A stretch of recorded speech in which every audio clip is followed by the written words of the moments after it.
Ufunuo 20:11 na 12 unasema, kisha nikaona kiti cha enzi kikubwa cheupe, na yeye aketie juu yake, ambaye nchi na mbingu zinakimbia uso wake, na mahali pawa pa kuonekana.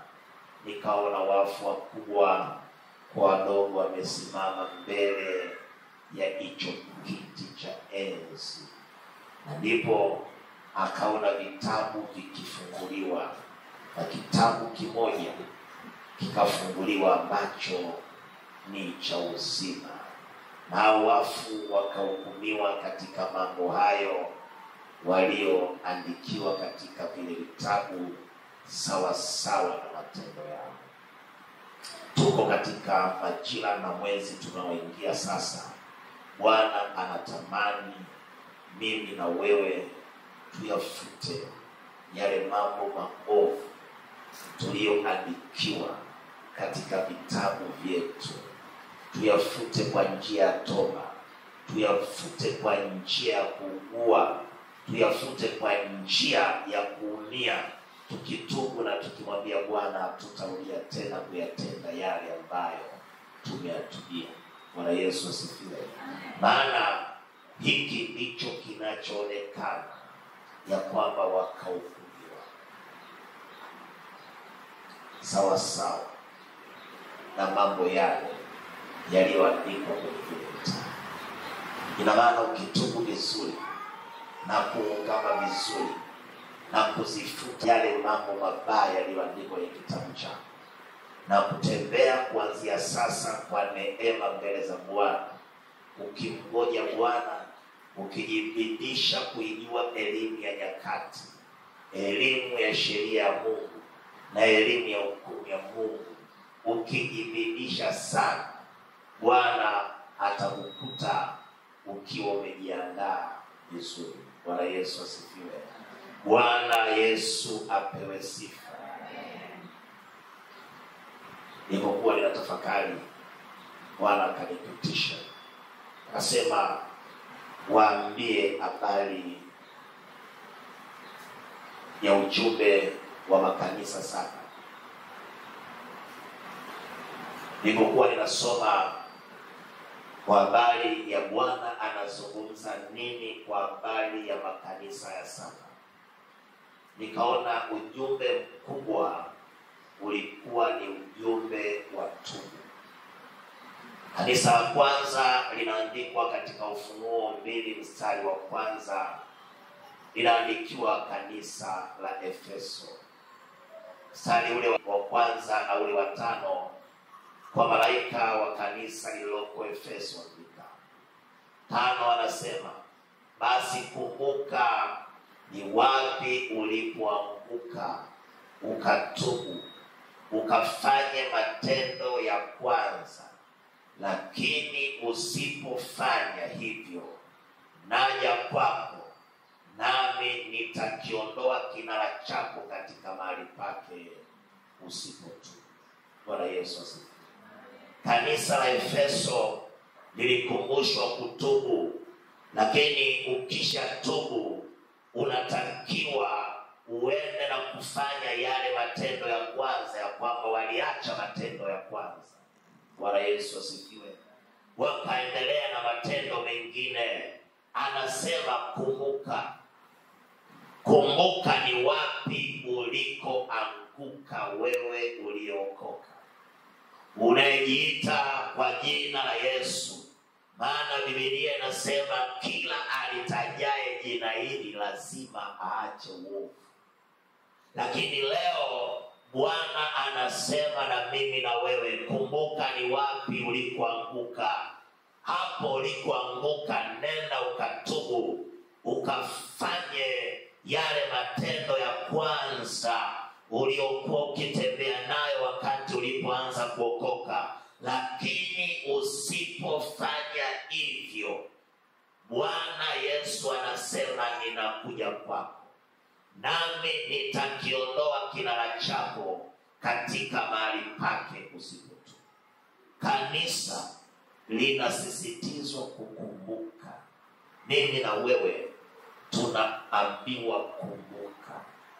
Kumbuka ni wapi ulianguka. Kumbuka wapi ulitenda uovu. Wakati fulani nakwambia kwamba niliwahi kukumbushwa tendo ambao niliyafanya mara moja kwenye historia ya maisha yangu na nikasahau.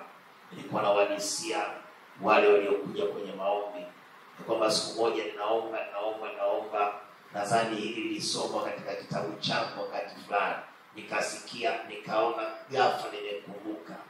Ninakumbuka siku moja ninagombana na kaka yangu kuhusu mua. Bwana Yesu asifiwe. Haleluya. Zaidi hata mua wenyewe siupendi, lakini siku hiyo niligombana kwa mua. Akanizidi nguvu.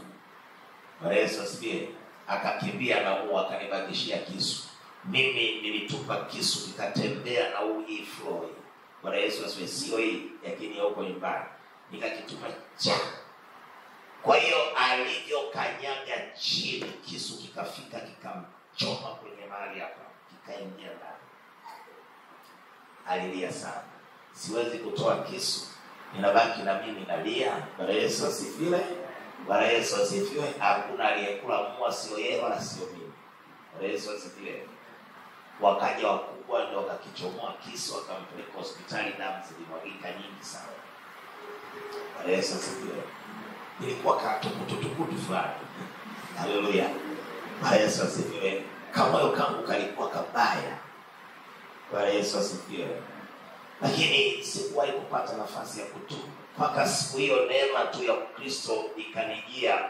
Nilipokuwa ninaomba nikakumbuka ile tukio, nikatubu. Na yule ambaye nimetenda hivyo alikujaga baadaye akafa, kaka yangu, japo akufa kwa ajili ya hicho kisu. Bwana Yesu asifiwe. Lakini maana nisipoweka historia ndefu vizuri hapo watu wanasema tunajaliwa. Bwana Yesu asifiwe. Haleluya. Lakini yeye hayupo. Lakini bado mimi naambiwa lazima utubu. Siku moja nako nilikuwa ninaomba nikaletewa kumbukumbu ya tukio moja nikiwa 7.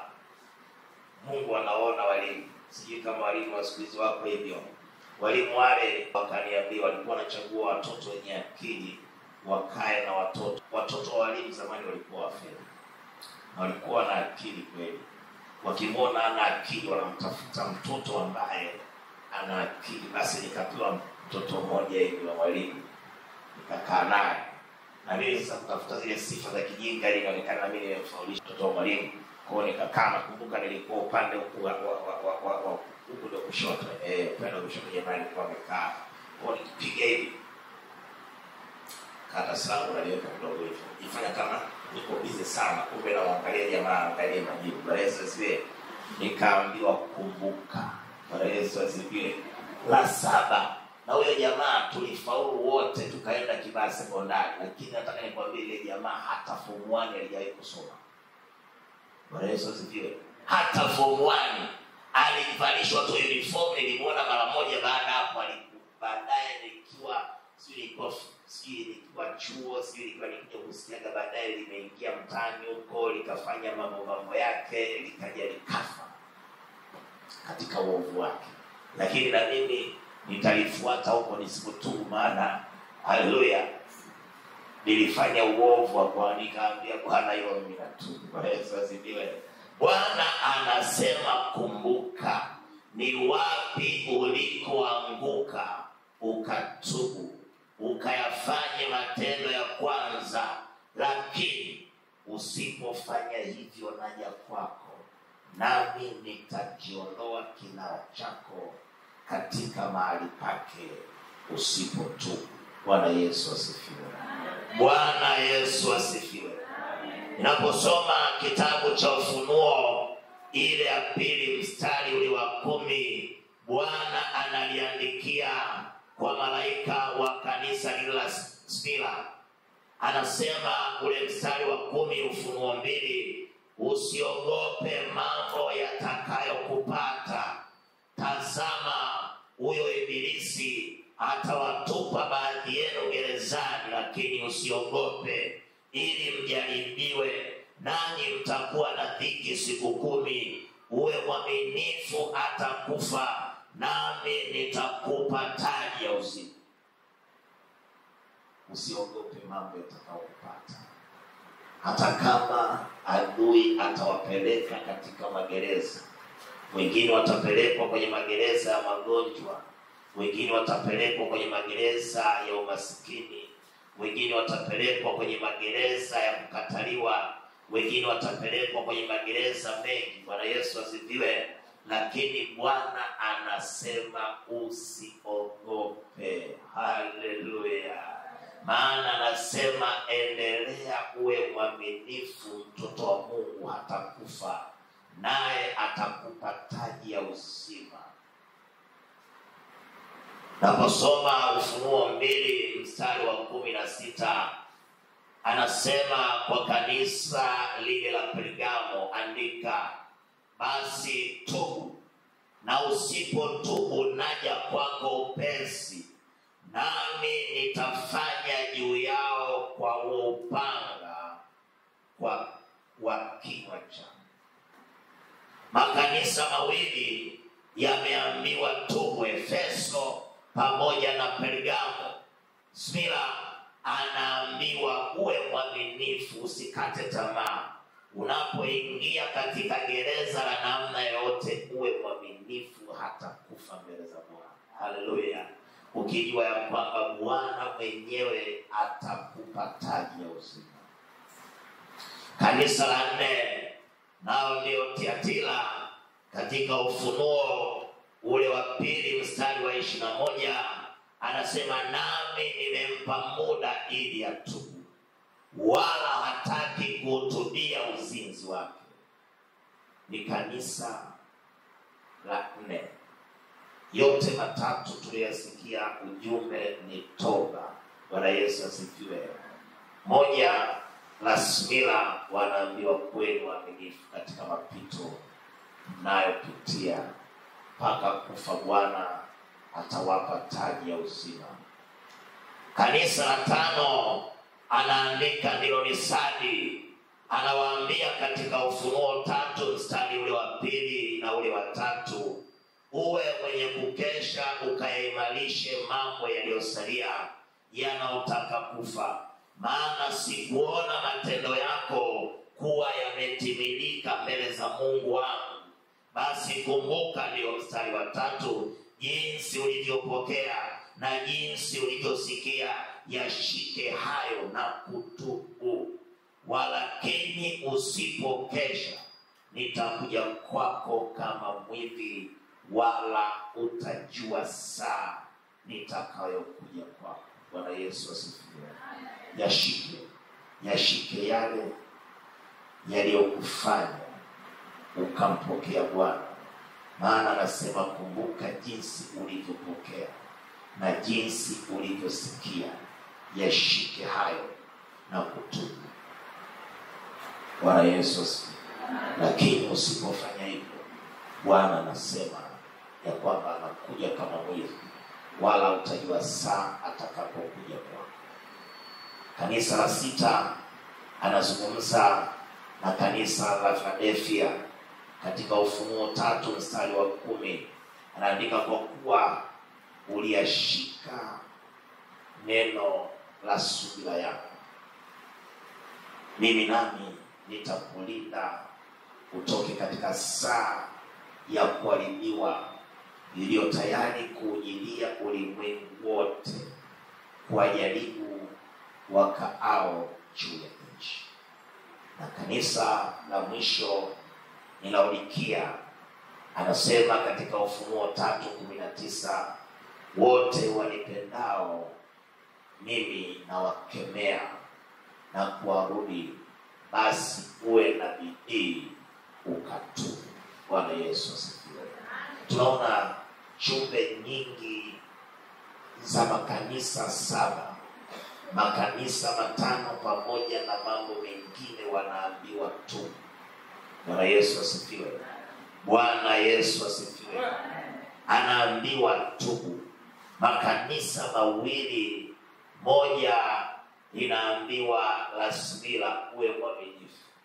katika namna yote unaopitia ya kujaribiwa na shetani, ukatupwa katika magereza ya namna yote, wewe uwe mwaminifu, atakufa naye atakupa taji ya uzima.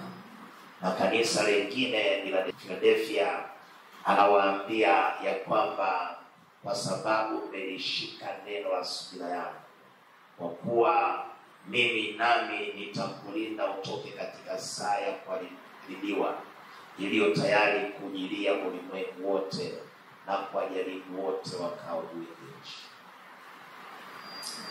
Haya yamekwisha kuandika na hakuna atakayobadilisha. Yohana anasema maneno ya kitabu cha unabii huu haruhusiwi mtu kuyapunguza wala kuyaongeza. Atakayapunguza basi amepunguziwa katika ufalme, atakayeongeza ameongezewa adhabu. Yatabaki kama yalivyo, hakuna atakaye yabadilisha. Bwana Yesu asifiwe. Na anasema maneno mengi anayozungumza ya kwamba tuyasikie maneno haya, na tukisha yasikia tuweze kuyafanyia kazi. Kanisa la sasa linapaswa kuangalia jumbe zilizokuwa za Mungu zikiyaonya makanisa yao. Ni ukweli hakuna sehemu yote ambayo inaonyesha mambo ya jumbe zinazohubiriwa leo kwenye makanisa yetu mengi ya sasa. Mambo ya mafanikio, mambo ya miujiza, mengine elimu zingine ambazo ninasema ni elimu ambazo sio za ufalme wa mbinguni. Ukiangalia makanisa hayahubiri elimu ya nyakati tulizo nazo. Yanawaacha Wakristo pasipo kujua ni nyakati gani. Watu wahubiri elimu ya sheria ya Mungu, wanawaacha watu hawana elimu ya Mungu. Hawahubiri habari za elimu ya hukumu ambayo inatazamiwa kuhukumu ulimwengu, hawashughuliki nayo. Wenyewe wamekuja na elimu nyingine ambayo ninataka nikwambie haipo katika elimu hizi. Maana ufalme wa Mungu utakapojibadilisha na kuwa kama wanawali, elimu ya mafanikio haitakuwepo na nafasi. Elimu ya miujiza haitakuwa na nafasi. Bwana Yesu asifiwe. Elimu zingine za kuinspire watu nimeziona sasa hivi. Kuna elimu zinaingia, elimu za makanisa ya vichekesho, watu wanacheka sana. Bwana Yesu asifiwe. Elimu hiyo ilitakiwa ihubiriwe kabla Yesu ajaja. Bwana Yesu asifiwe. Si wakati wa kucheka. Elimu ya nyakati inasema komboeni wakati watu wa Mungu. Bwana Yesu asifiwe. Haleluya. Ni wakati wa kukomboa. Kila dakika uliyoipata unatakiwa ujiulize, nimefanya nini? Kwa nini ujiulize saa yoyote usiyoijua? Bwana Yesu asifiwe. Saa yoyote usiyoijua. Na ndio maana unaambiwa ni wakati wa kukomboa. Ukomboe wakati, usipoteze wakati. Unapompata muda wa kumshuhudia Mungu kwa ajili ya mtu fulani, mshuhudie, kwa sababu hujui ukitoka tu unaweza ukaambiwa yule mtu hayupo. Komboa wakati. Bwana Yesu asifiwe. Unaweza ukatoka tu ukaambiwa parapanda imekwisha chukua watu. Alafu wewe ulitenda kosa haukutubu. Bwana Yesu asifiwe. Wakati mwingine watu wanatenda kosa kazini au kwenye daladala, eti anasubiri mpaka apate nafasi nzuri kidogo. Komboa wakati. Bwana Yesu asifiwe. Komboa wakati. Komboa wakati. Hapo kikumbuka umetenda dhambi, mwambie Bwana naomba rehema. Nimetenda dhambi. Sikuenenda vizuri. Bwana Yesu asifiwe. Siku moja ninatembea, anakuja bodaboda anakuja. Unajua bodaboda wanauzi wamewekwa sijui kutupeleka kuzimu. Basi basi na mimi nikapeleka gari, lakini sikumgonga, lakini nikakumbuka hiyo roho sio ya Mungu. Sasa Mungu naomba unisamehe. Na Yesu asifiwe. Nilipaswa nimwachie apite vizuri. Sasa mimi tumekosana hapa sasa. Baadaye nikajiuliza, hiyo nimetoa wapi? Nikatubu. Kwa Yesu asifiwe. Pale unapotenda kosa pale tu, kwa sababu dakika 1-2 zilizo mbele yako sio za kwako. Bwana Yesu asifiwe. Bwana Yesu asifiwe. Bwana anataka tunapoingia mwezi wa 4, ni mwezi kwanza kabisa, kumbuka ni wapi ulipokosa mpendwa. Kumbuka, wapendwa wanapenda sana kufanya mambo mema kwa sasa, lakini yale waliyotenda nyuma wameyasahau kuyatubia. Ni wakati wa kukumbuka ulipotenda dhambi ukatubu mbele za Bwana. Bwana Yesu asifiwe. Injili ambayo inapaswa kuhubiriwa leo ni injili ya nyakati tulizo nazo, injili ya sheria ya Mungu na injili ya hukumu iliyo mbele ya wanadamu wote. Bwana Yesu asifiwe. Biblia inasema ndipo mfalme alipowaita wale wenye hekima walio na elimu ya nyakati na elimu ya sheria na elimu ya hukumu, waliouona uso wa mfalme. Mfalme akauliza, akasema, tumfanyeje Vashti malkia, kwa sababu akufanya kama vile ilivyoamriwa na mfalme. Mimi na wewe tutakaposimama, watakuwepo watu ambao wameiona sura ya mfalme. Watakuwa ni watu wenye hekima ya mbinguni. Hekima za duniani hazitakuwa na nafasi. Wewe ambaye unaishi kwa kufuata hekima za wanadamu, kutakuwa na nafasi. Kutakuwa na hekima ya Mungu. Kutakuwa na watu waliojaa elimu ya nyakati, elimu ya sheria za Mungu na elimu ya hukumu ya Mungu kwa wanadamu, na watu waliouona uso wa Mungu uliojaa ghadhabu kwa ajili ya uovu ambao umeinajisi dunia. Maana nchi yenyewe na mbingu zenyewe kwa sababu ya kunajisiwa hazitaweza kusimama mbele ya uso wake yeye aliyeketi katika kile kiti cha enzi. Ndipo wakubwa na wadogo watasimama mbele ya kiti hicho. Vitabu vitafunuliwa, na kitabu kingine hicho ambacho ni cha uzima nacho kitafunguliwa, na kila mtu atahukumiwa sawa sawa na mambo yale yaliyoandikwa katika vile vitabu, sawa sawa na matendo yake. Amen.